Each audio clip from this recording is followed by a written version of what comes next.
this month is open-hearted living, open-hearted loving. And one of the greatest gifts of doing this, what I do, if we call it work, which doesn't feel like work at all, what a gift that is. It feels like I am living on purpose. And isn't that wonderful? We're going to get more into that, about how my path has taken me on and off purpose throughout my life. And what a gift every step of the way has been. Some a lot more comfortable than others, some a lot more fun than others, some a lot more rewarding than others, sometimes feeling separate, sometimes feeling whole. But I'm grateful to say that I'm living on purpose now. And what a gift that is. So as I embark on this each week and create a topic, what happens for me is I begin to notice those things in my universe, right, my creation that I see, of opportunities to live that. It's as if the universe is saying, are you sure about that? Now, I don't know if it's actually coming from outside, if it's coming from my own recognition. My guess at this state of my consciousness, my guess is that it's all pretty neutral out there and that I'm noticing something very different. So our topic today is finding true love. And I've had plenty of opportunities this week to recognize ways that I am able to receive and open up and become aware of true love, and what ways in the past I have closed off, and what that has brought me in my life. We were all born whole and perfect. If any of us take the time to look into a small child's eyes, we can recognize that wholeness and that perfection. They know the truth of who they are, which means I knew the truth of who I was the moment I was born. Now, a lot can be said about that too. Maybe we do bring experiences in from other lives also into this realm, but I believe by looking into the eyes of small children that they have a sense of remembering that truth. And most of us then go out into the world and we begin to get taught another way of being in the world, right? Another way of relating to ourselves that isn't recognizing this wholeness and this perfection. We begin to learn a way of being in the world that supports a lot of other truths, which aren't actually the truth with a capital T, right? We get taught separation, competition, lack, fear. I love Marianne Williamson's quote that says, love is what we're born with, fear is what we are taught, right? And then most of us wake up one day and we actually forget our essence, right? And I can tell you this, I remember the day I forgot. I remember it like it was yesterday, the day that I began to believe what I was being taught by parents and other tall people that I thought must know what they were talking about, right? Now, it wasn't that conscious because I was 7 the day I forgot. Forgot the truth of who I am, forgot my own wholeness. But I woke up one day and I remember closing off. And I remember beginning to believe the truth that someone was better, someone was less. That there was lack in the world and separation. And so for many of us, as we come into our own way of being in the world, we come into spiritual practice, we come into this desire to awaken into this new way of being. It actually isn't a new way of being at all. It's actually our original way of being, right? And so the first week of this month, we talked about the great undoing being kind of the first step to this. What in my life do I recognize or I believe? See, and I love when summer's here, because summer, just by looking at summer, I'm always reminded of being very careful with the way I say things, because it's very powerful. Not so much maybe because it's what I'm saying, but it's what I'm believing about what I'm saying, right? And so if I'm saying that there are things that block me from experiencing my divinity, is that true? Actually, no. There are things that maybe I have believed. I used to believe there were things that blocked me from experiencing that. So, at the moment that I forgot the truth of who I was or who I am, at that moment that I started to believe in separation and fear, rich and poor, good and bad, black and white, up and down, us and them. That moment was the moment that I began to seek outward something to fulfill this lack that I felt inside. Some people call it spiritual bankruptcy. And I just want to honor for a moment to really recognize my 7-year-old, right? That at the age 7, I had reached spiritual bankruptcy. And really the sadness with that, and to honor that. And one of the tools that I have found is the most effective for me and the people that I see in our community. One of the most effective tools to access this truth of who we are is to allow those all parts of us to emerge. And part of that is vulnerability, my own willingness to be vulnerable and tell you that at age 7, I had made the decision that the world was not safe and not loving. At age 7, I was spiritually bankrupt. Well, it's not true that I was spiritually bankrupt. I was actually whole and perfect in every way, but fear had built a barrier, or fear had built the idea of a barrier.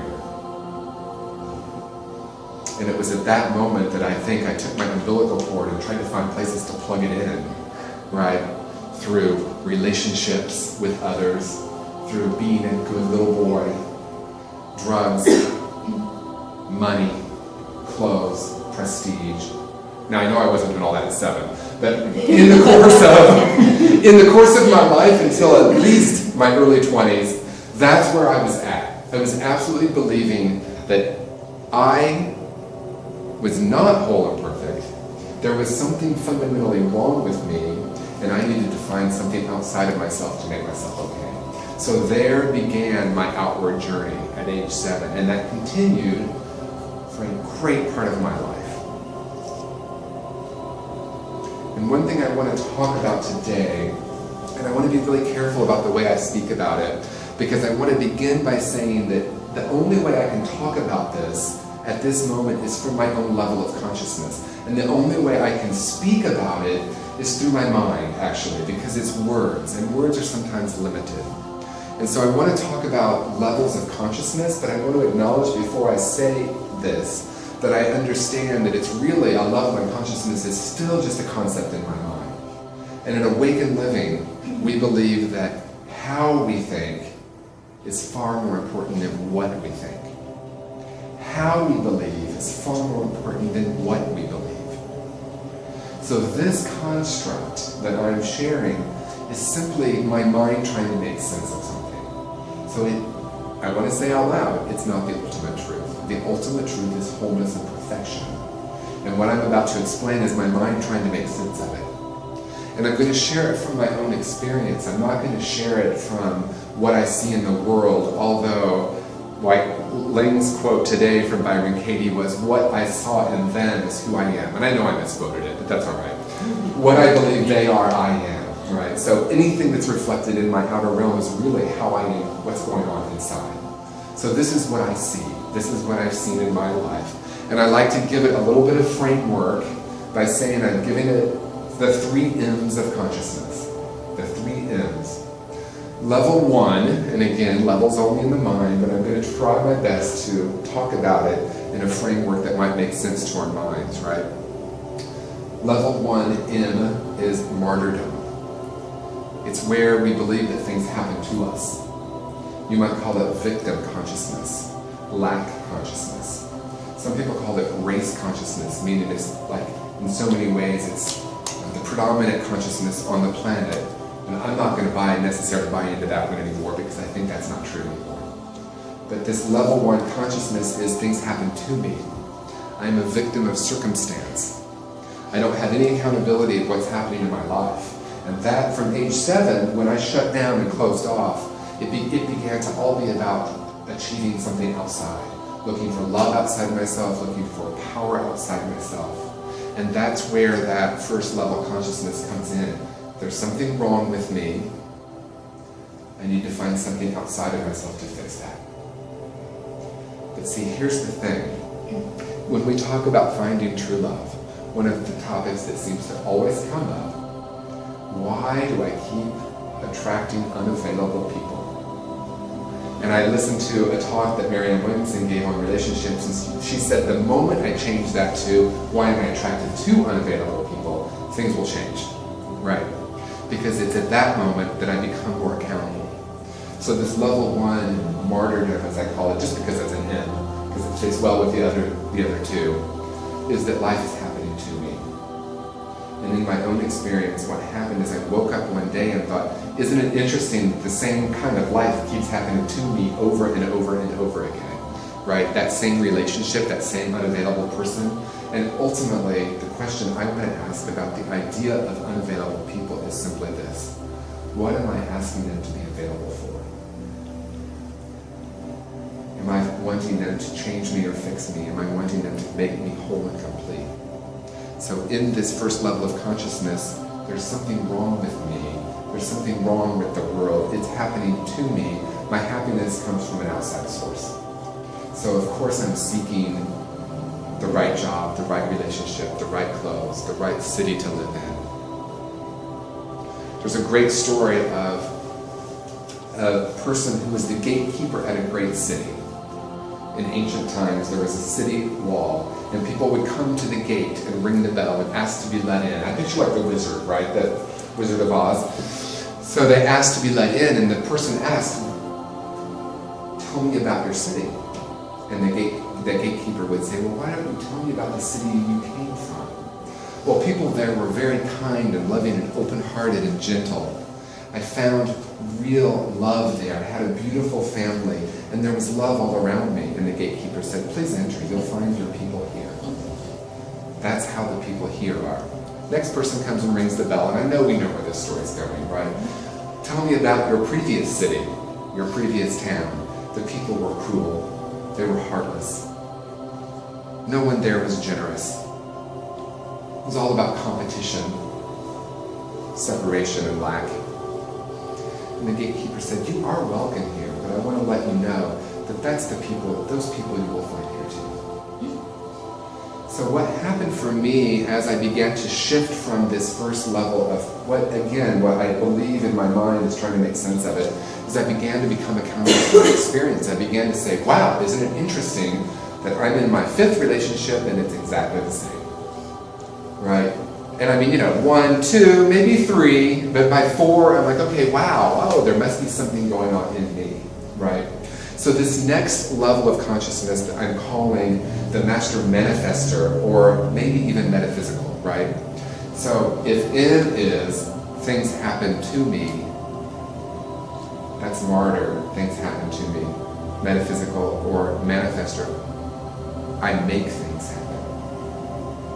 I begin to understand that based on the way I perceive the world, based on the way I speak, based on the way I hold a vision in my mind, based on the way I am willing to be accountable for my own experience and find a community that supports that, I began to manifest things in my life that look and feel the way I want them to look and feel. I have understood that I now have the capacity and the ability to make my life happen the way I want to, the way I want it to be. That life indeed isn't happening to me. It's what I see, how I see it. This was so exciting for me when I came into this teaching, because I began to understand that, wow, I have something I can do here. But I want to speak from my own experience, and I want to be really careful to say this is my own experience. I think I misunderstood the teaching. Because what I heard is, I still believe there was something wrong with me. So I thought, wow, I can figure out a way to manifest the things I want in my life. But here's what happened for me. I still thought I was broken, and I thought, if I manifest this stuff, I'm going to be okay, right? And I know that there are those of us who have been around this teaching that we witnessed that happen, and I'm going to guess that I'm not alone in that. So what happened for me is I began to use these principles to manifest stuff in my life, and it was built on this foundation that there's something wrong with me. And so yes, I manifested all this amazing, wonderful stuff, the job, the house, all of it. It all happened, the relationship. And somehow I still felt empty inside. I felt emptier, actually, and emptier. And so I started clinging for more and more to make myself be okay. And so what happened in my experience is my consciousness couldn't hold all that stuff anymore because it didn't fix me, right? So I was able to manifest the life that I thought I wanted. But what happened is it didn't change the way I was feeling, not for long. So my invitation when I work with people, or when I meet with people, or when we're at Awakened Living, in a workshop, I will ask the question, what do you think that's going to bring you, right? And so we're moving into this, what I call the third N, which is mysticism, or the mystical union. And I want to try to speak about what, in my own experience, what's different about that. What's different about that is we move out of visualization, holding a picture of what I think my life wants to look like, and into visioning, which is about listening to that still small voice. And I don't know that it's still or small.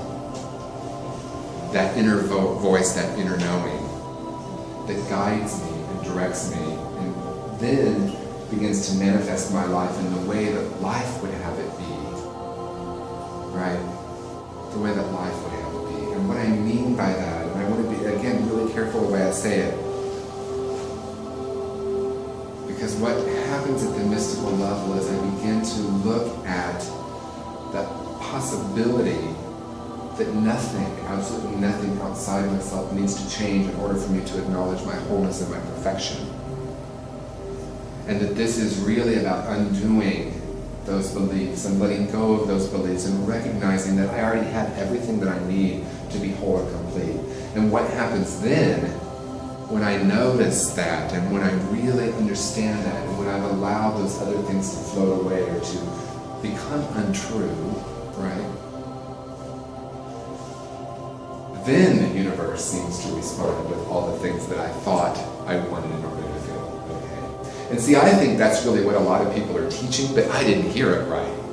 See, I thought, oh, I'm going to learn how to manifest this stuff, and I'm going to be okay, right?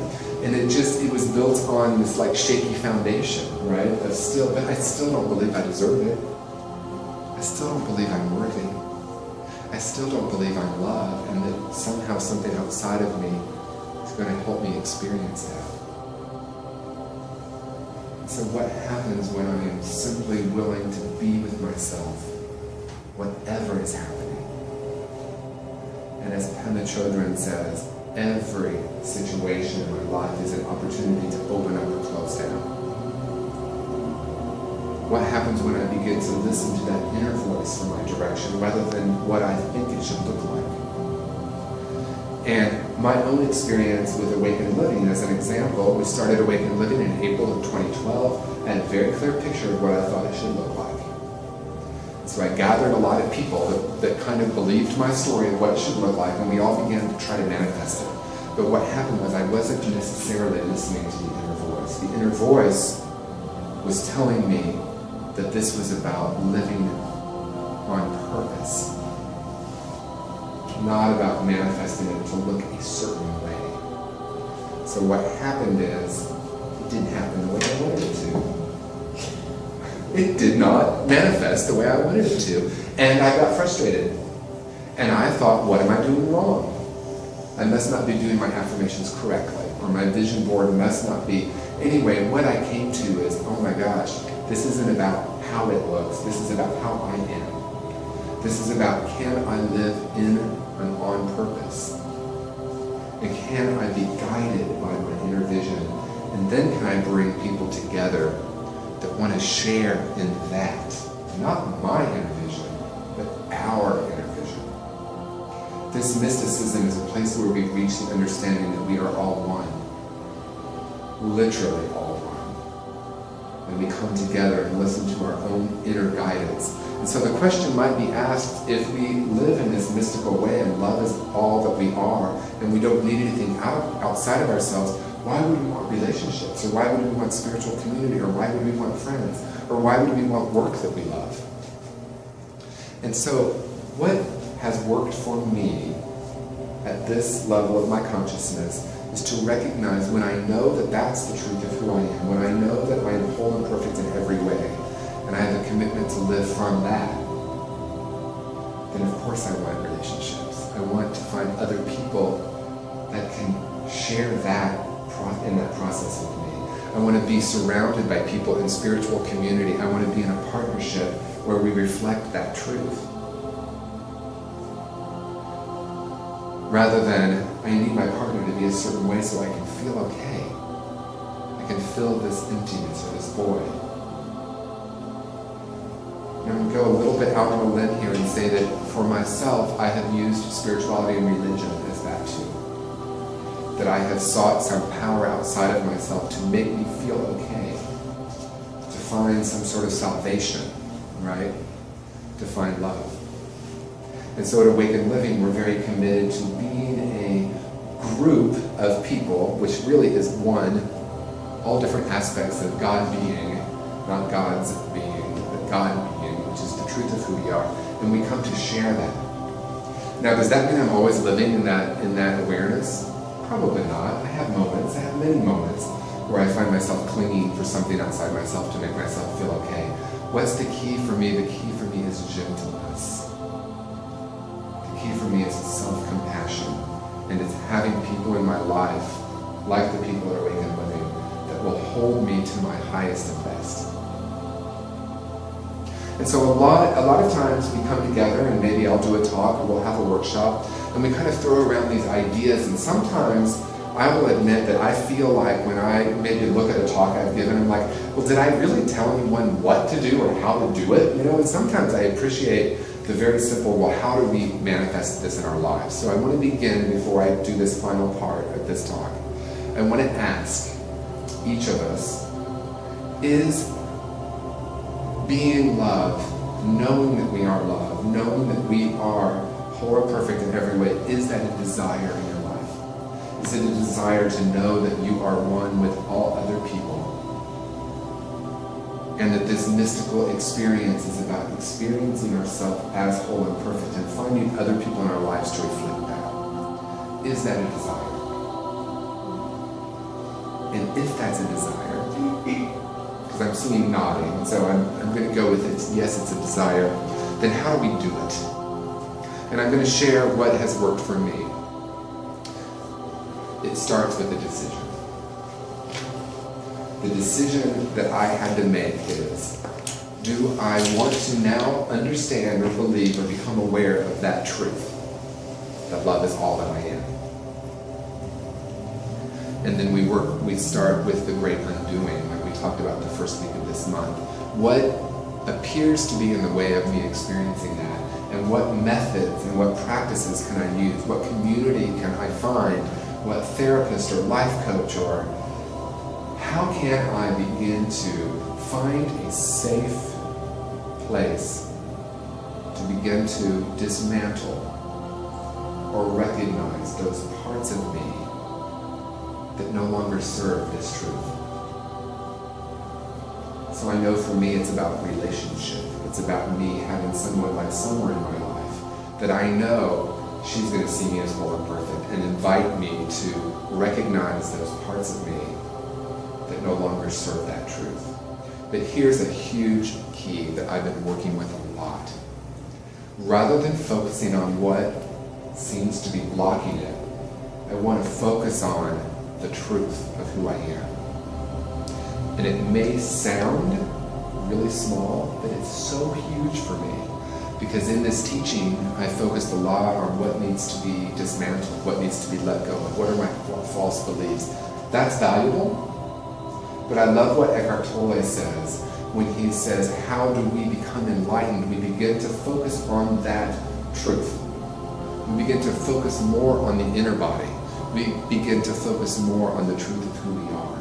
So we don't necessarily, I know that we all have, I'll speak from my experience. I've had periods of time where it was really important for me to look at that stuff that was blocking it. And where I'm at right now is that it's far more powerful for me to simply reside in that truth and find people to reflect it.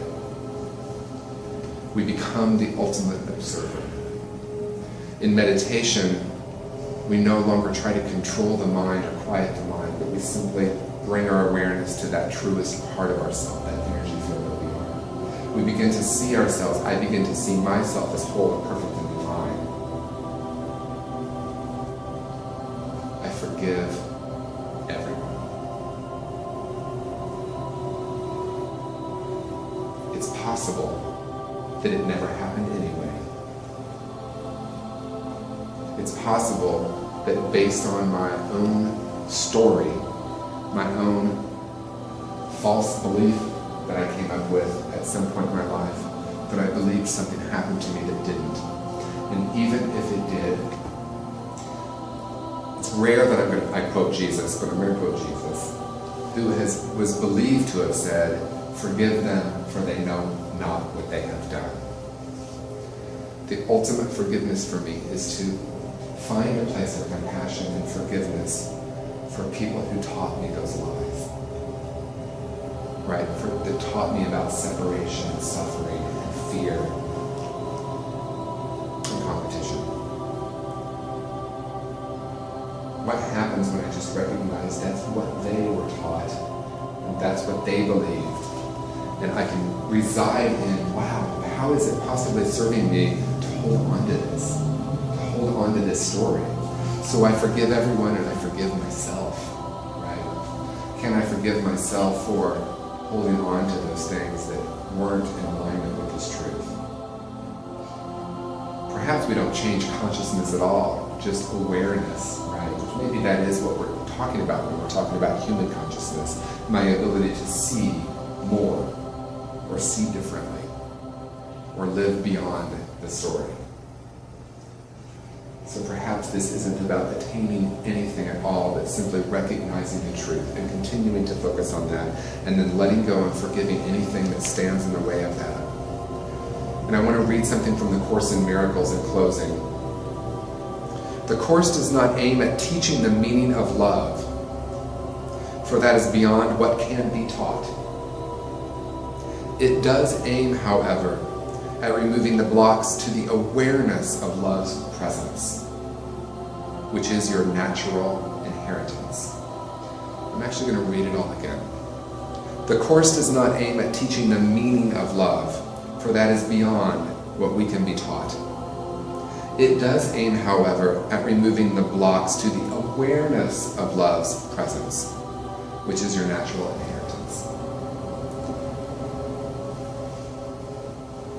So perhaps we're all seeking love to help us feel whole